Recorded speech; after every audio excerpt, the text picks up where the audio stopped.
स्वागत है आपका हमारे YouTube चैनल समर्पित में।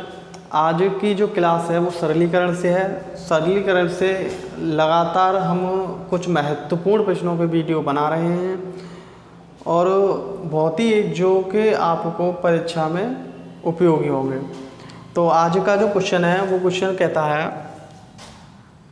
कुछ छात्रों ने पिकनिक पर जाने की योजना बनाई तथा खाने हेतु 500 रुपये यानी 500 रुपये का बजट रखा।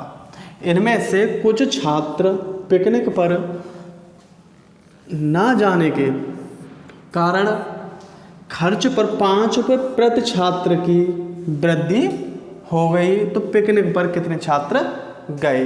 हमसे ये कह रहा है कि कुछ छात्रों ने पिकनिक पर जाने के लिए प्लान बनाया और उस पर 500 रुपये खाने पर खर्च का बजट तैयार करा उन्होंने। और उसके बाद होता क्या है कि कुछ छात्र मना कर देते हैं जाने के लिए, तो अब वो जो बाकी छात्र हैं उन पर वो 500 रुपये का भार उठाने को आता है।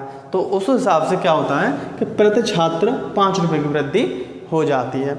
इस तरह के अब हम क्वेश्चन देखें, जैसे क्वेश्चन में हमें ऐसे पता चला कुछ बराबर बराबर कलेक्ट कर रहे हैं, यानी बराबर बराबर इकट्ठे कर रहे हैं पैसे, या कोई भी और चीज़ हो सकती, कुछ भी हो सकता है, पैसे हों, कुर्सी हो, मतलब कोई ऐसी चीज़ें जो एक सही या बराबर बराबर इकट्ठे किए जा रहे हैं। तो उस कंडीशन हम क्या देखते हैं, जोड़ करके ना वो एक दूसरे के गुणांक से हम पता कर लेते हैं। जैसे कि मान लो 5 लोगों ने 2-2 रुपये इकट्ठे किए तो 5 दूनी 10 रुपये कर सकते हैं हम, ऐसा है ना।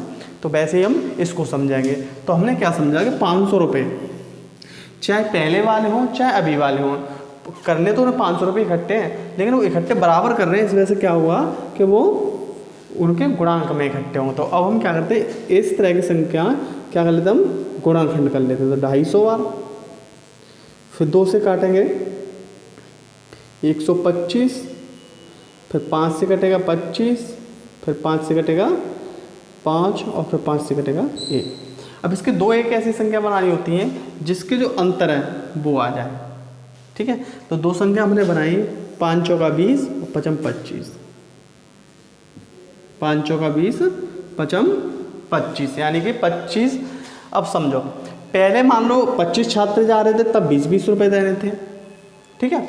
और अब है क्या, 20 छात्र जा रहे हैं तो 25-25 रुपये दे रहे हैं, यानी कि अब वो जो छात्र अभी जो छात्र जा रहे हैं वो 25-25 रुपये दे रहे हैं और 20 छात्र जा रहे हैं। तो हमसे क्या पूछा है, पिकनिक पर कितने छात्र गए, यानी जाने वाले छात्र। तो गए कितने, 20 छात्र। कितने छात्र जाएंगे, 20 छात्र जाएंगे। 20 छात्र जाएंगे और वो 25-25 रुपये इकट्ठे करेंगे, तब जाकर उनके 500 रुपये एकत्रित होंगे, पिकनिक का खर्च एकत्रित होगा।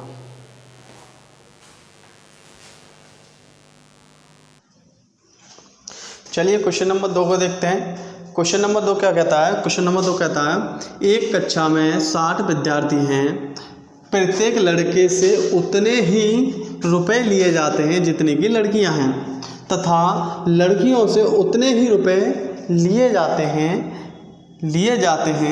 जितने लड़के हैं। तो कुल धन कितना, 1600 रुपये इकट्ठा होता है, एकत्रित होता है। तो इस कक्षा में लड़कों की संख्या कितनी है। इस तरह के क्वेश्चनों को देखने के लिए हम वही चीज़ देखते हैं। अब हम एक तरह से समझ सकते हैं, लोग समझते हैं छोटी संख्या लेकर हुई। मान लिया हमने 2 लड़कियां हैं और 3 लड़के हैं, ठीक है। तो अब समझो क्वेश्चन बनाते हैं, ठीक है, क्वेश्चन को बनाते हैं समझने के लिए। तो होता क्या है, अब भाई 2 लड़कियां 3 रुपये 3-3 रुपये देंगी, 6 रुपये हो गए। अब 3 लड़के 2-2 रुपये देंगे, 6 रुपये हो गए। कुल मिला के बराबर बराबर धन एकत्रित होगा, ठीक है, पहली बात। दूसरी बात यह है कि ये अब जोड़ेंगे तो कितना होगा, डबल होगा। अगर हम देखें तो हो क्या रहा है कि लड़के और लड़कियों की संख्या के गुणांक का क्या है, डबल है, यानी गुणांक का क्या है, डबल पैसे इकट्ठे हैं। तो वही हम समझ सकते हैं, यानी कितने रुपए, 1600 रुपये। तो पहले तो इन्हें आधा करो, ठीक है। अब आधा करेंगे तो कितना बचेगा, 800 रुपये।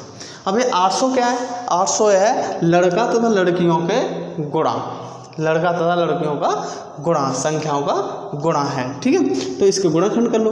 अब इसके गुणनखंड आप करोगे तो आप कुछ इस प्रकार कर लो, 2 से काटो मतलब मोटे मोटे तौर पर कर ले रहे हैं ना, मोटे मोटे तौर पर कर सकते हैं आप। एक आधा, तो ये तो आधा रहा पहले उस चीज़ का, क्योंकि पैसा होता है डबल इकट्ठा। अब दूसरा जो बचता है, दूसरा जो बचता है वो क्या बचता है कि हम देखते हैं कि लड़का तथा लड़कियों के गुणांक के बराबर आएगा। अभी कितना? गुणांक के बराबर 800। अब 800 को और तोड़ लो, 2 से तोड़ेंगे 400, फिर 2 से तोड़ेंगे 200, फिर 2 से तोड़ेंगे 100, फिर 2 से तोड़ेंगे 50, फिर 2 से तोड़ेंगे 25, फिर 5 से 5 और 5 से 1। अब इसके कुछ इस प्रकार के गुणनखंड बनाते हैं कि ये थोड़े आसपास ही हो, दो संख्याएं ऐसी बनाएंगे इनमें से जो अपने आसपास ही हो। 2 दूनी 4, 4 दूनी 8, 8 दूनी 16, 16 पंजे 80 और 5 10, ये बहुत ज़्यादा हो जाएगा। अब हम क्या करने वाले हैं, 5 25, 2 दूनी 4, 4 दूनी 8, 8 दूनी 16, 16 दूनी 32, 32 और 25 कितना? 32 और 25। दो संख्या कौन सी होंगी? 32 और 25। ये हमारी संख्या में क्या बैठ रही है? आसपास ही बैठती हैं, ये आसपास ही बैठती हैं। अगर हम 2 से कर लें, 2 तो 2 4 पंजा 20 और 8 पंजे 40, बहुत ज़्यादा हो जाएगा अंतर। तो कितना है हमारा? 32 और 25। अब लड़कों की संख्या क्या होती है? हमेशा अधिक होती है। लड़कों की संख्या क्या होती है? अधिक होती है। तो आंसर क्या होगा इसका? लड़कों का 32 होगा। लड़कों की संख्या कितनी होगी? 32 होगी।